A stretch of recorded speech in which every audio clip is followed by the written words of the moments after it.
சோலைவனம் என்ற காடு இருந்தது. அந்த காட்டில் மீனுக்குருவி தனது குழந்தைகளுடன் வாழ்ந்து வந்தது. ஒரு நாள் இரை தேடுவதற்காக காட்டுக்குள்ள 3 பேரும் சென்றாங்க. ஆனால் அந்த காட்டில் எங்கு தேடியும் அவர்களுக்கு உணவே கிடைக்கவில்லை. ரொம்ப தூரம் அலைந்து திரிந்து இரை தேடியதால் குழந்தைகளுக்கு ரொம்ப களைப்பாக இருந்தது. அதனால் மூவரும் ஒரு மரத்தில் அமர்ந்து ஓய்வெடுத்தார்கள்.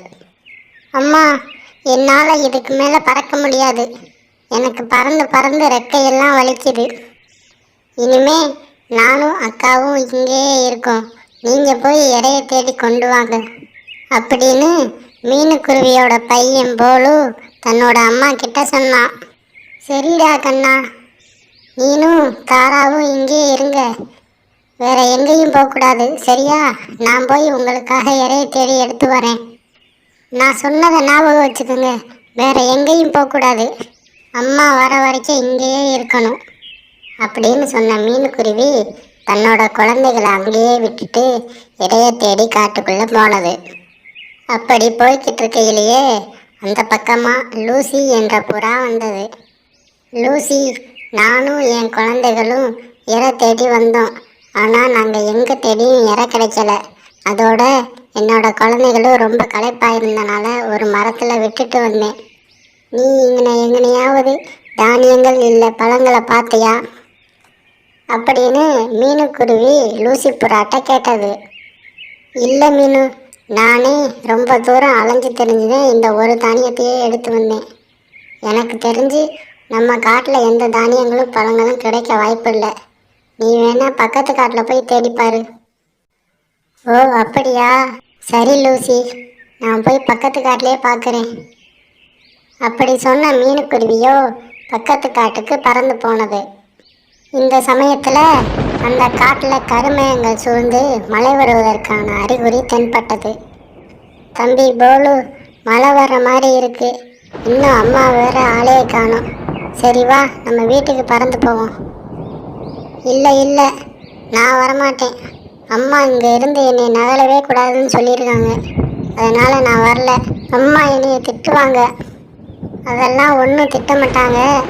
திட்டினா என்னைய சொல்லு, நான் தான் உன்னைய கூட்டி போனேன்னு. நான் திட்டு வாங்கிக்கிறேன். இங்கே இருந்தோம்னா மழையில் நனைஞ்சு நமக்கு தான் சளி பிடிக்கும். அப்போ தான் அம்மா ரொம்ப திட்டுவாங்க. சரி வா, வேமா வீட்டுக்கு போவோம். அப்படி சொன்னதும் இருவரும் வேகமாக பறந்து தங்களோட வீட்டுக்கு போனாங்க. சரியாக இவங்க வீடு போக மழையும் அந்த காட்டில் பெய்ய ஆரம்பிச்சுது. நல்ல வேலை அக்கா, மழை பெய்யறதுக்குலாட்டி வந்தோம். இன்னும் கொஞ்ச நேரம் அங்கே இருந்திருந்தோம், நம்ம மழையிலே நனைஞ்சிருப்போம். இப்படி பேசின இவங்க தன்னோட அம்மாவுக்காக வீட்டிலேயே காத்திருந்தாங்க. இந்த சமயத்தில் மீனுக்குருவி ஒரு ஆப்பிள் பழத்தை எடுத்து ஒரு வீட்டின் அருகே சென்றது. பிறகு அந்த வீட்டின் கதவை தட்டியது மீனுக்குருவி. அந்த வீட்டிலிருந்து சிட்டு என்ற கிளி வீட்டின் கதவை திறந்தது. என்ன பறவையே, எதற்கு இந்த மழையில் இங்கே வந்த? உனக்கு ஏதாவது பிரச்சனையா? உதவி வேணுமா? ஆமாம் கிளி, நான் உணவு தேடி உங்களோட காட்டுக்கு வந்தேன். வந்த சமயத்தில் இங்கே ரொம்ப பெரிய மழை வந்துடுச்சு. அதனால தான் உங்கள் வீட்டில் தங்கிட்டு போகலாம்னு வந்தேன். வரும்போது என்னோட குழந்தைகளை வேற ஒரு மரத்திலேயே நிப்பாட்டிட்டு வந்தேன்.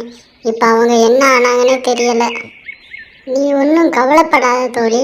உன்னோட குழந்தைகள் 2 பேரும் உன்னோட வீட்டுக்கே போயிருப்பாங்க. அதனால நீ ஒன்றும் கவலைப்படாமல் இரு. பிறகு அப்படியே கொஞ்ச நேரம் மழை நீடித்தது. ஒரு வழியாக அந்த கனமழை நின்றது. பிறகு அந்த கிளிக்கு நன்றியை கூறிவிட்டு தன்னோட வீட்டுக்கு பறந்து போனது. தன்னோட குழந்தைகளை எங்கு விட்டதோ அந்த இடத்திற்கு வந்து பார்த்தது. அச்சச்சோ, என்னோட குழந்தைகளை காணுமே. எனக்கு தெரிஞ்ச அவங்க வீட்டுக்கு தான் போயிருக்கணும். நான் போய் வேகமா பார்க்குறேன் அப்படி சொன்ன மீனுக்குருவி விறுவிறுன்னு தன்னோட வீட்டுக்கு பறந்து போனது. மீனுக்குருவி நினைத்தது போலயே அதனோட 2 குழந்தைகளும் அங்கேயே இருந்தாங்க. அம்மா பேச்சை மீறிட்டு வந்தனால தன்னோட அம்மா திட்டுவாங்கன்னு நினைச்ச போலுவும் தன்னோட அம்மா கிட்ட இப்படி சொன்னான். அம்மா அம்மா, நான் ஒன்றும் வீட்டுக்கு வர முடிவு எடுக்கலை. அக்கா தான் வீட்டுக்கு வரணும்னு கட்டாயப்படுத்தினாங்க. திட்டா இருந்தால் அக்காவை மட்டும் திட்டுங்கம்மா அப்படின்னு போலு தன்னோட அம்மா கிட்ட சொன்னான்.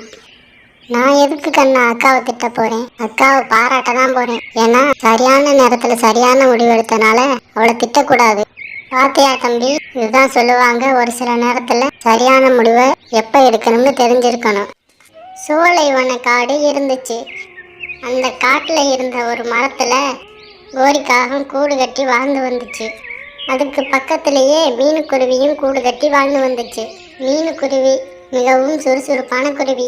அது ரொம்ப தூரம் பயணம் செஞ்சு தனக்கான இரையை எடுத்து வந்துச்சு. ஆனா கோரிக்காகமும் சோம்பேறியானது. எப்ப பார்த்தாலும் தன்னோட கூட்டுல தூங்கிக்கிட்டு ஏதாவது ஒரு பறவை வீட்டுல இருந்து பழங்களை சாப்பிட்டு வாழ்ந்து வந்துச்சு. அன்னைக்கு ஒரு நாள் மீனுக்குருவி தன்னோட கூட்டுல இருந்து கோரிக்காக திட்ட போச்சு. கோரி, இன்னும் கொஞ்ச நாள்ல மழைக்காலம் ஆரம்பிச்சிடும், வா வீடு கட்டுறதுக்கு விறகு கட்டைகளை எடுத்து வருவோம். என்ன மீன் சொல்ற, இன்னும் மழைக்காலம் ஆரம்பிக்க ரொம்ப நாள் இருக்கு. உனக்கு வேணும்னா நீ போய் கட்டைகளை எடுத்துக்கிட்டு வா, எனக்கு இப்போதைக்கு கட்டைகள் தேவையில்லை. அப்படி கோரிக்காக சொன்னதும் மீனுக்குருவி அங்கே இருந்து பறந்து போச்சு.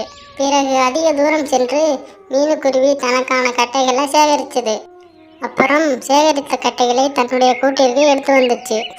எடுத்து வந்த கட்டைகளை வச்சு மீனுக்குருவி தனக்கான வீட்டை கட்ட ஆரம்பிச்சிச்சு. ஆனால் இந்த நேரத்தில் கோரிக்காகமும் தன்னோட வீட்டில் படுத்து தூங்கிக்கிட்டு இருந்துச்சு. அப்புறம் மீனுக்குருவி ஒரு வழியாக கஷ்டப்பட்டு தனக்கான ஒரு அழகான வீட்டை கட்டுச்சு. அப்புறம் மீனுக்குருவி தான் சேகரித்து வந்த தானியங்களை வீட்டுக்குள்ளே வச்சு சாப்பிடுச்சு. அப்புறம் மழைக்காலத்துக்காக உணவு சேகரிக்கிறதுக்காக மீனுக்குருவி காட்டுக்குள்ளே சென்றுச்சு. ஆனால் மீனுக்குருவி இவ்வளோ கஷ்டப்பட்டு உழைக்கிற நேரத்தில் கூட இந்த சோம்பேறிக்காகவும் தனக்கான எந்த வேலையும் செஞ்சுக்கிறல, அப்படியே படுத்து தூங்கிக்கிட்டே இருந்துச்சு. அந்த சமயத்தில் மீனுக்குருவியோ தனக்கான பழங்களை சேகரிச்சுக்கிட்டே இருந்துச்சு. மீனுக்குருவி சேகரித்த பழங்களை எல்லாம் எடுத்துக்கிட்டு தன்னோட வீட்டுக்கு கிளம்புச்சு.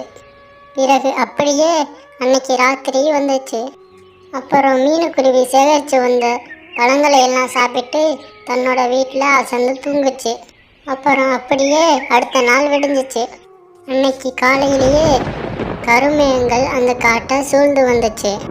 அச்சச்சோ, என்ன இது, கருமேகங்கள் சூழ்ந்துருச்சு, அதுக்குள்ளாட்டியும் மழைக்காலம் ஆரம்பிச்சிருச்சா?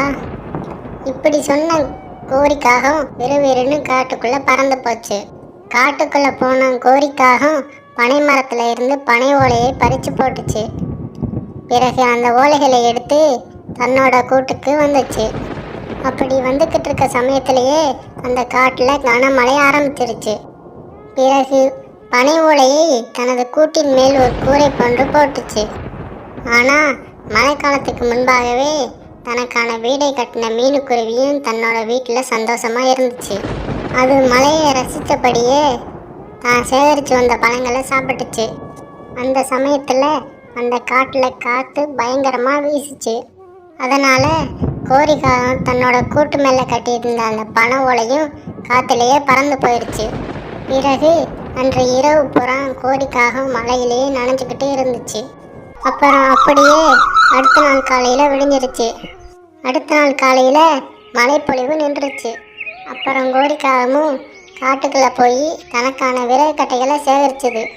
அப்புறம் சேகரித்து வந்த விறகு கட்டைகளை வச்சு தனக்கான ஒரு வீட்டையும் கட்டிச்சு. நேற்று மாதிரி இன்னைக்கும் காட்டில் கனமான மழை பெஞ்சிச்சு. ஆனால் கோரிக்காகம் தன் தப்பை உணர்ந்து உடனே ஒரு வீட்டை கட்டியதால் அந்த வீட்டில் சந்தோஷமாக இருந்துச்சு.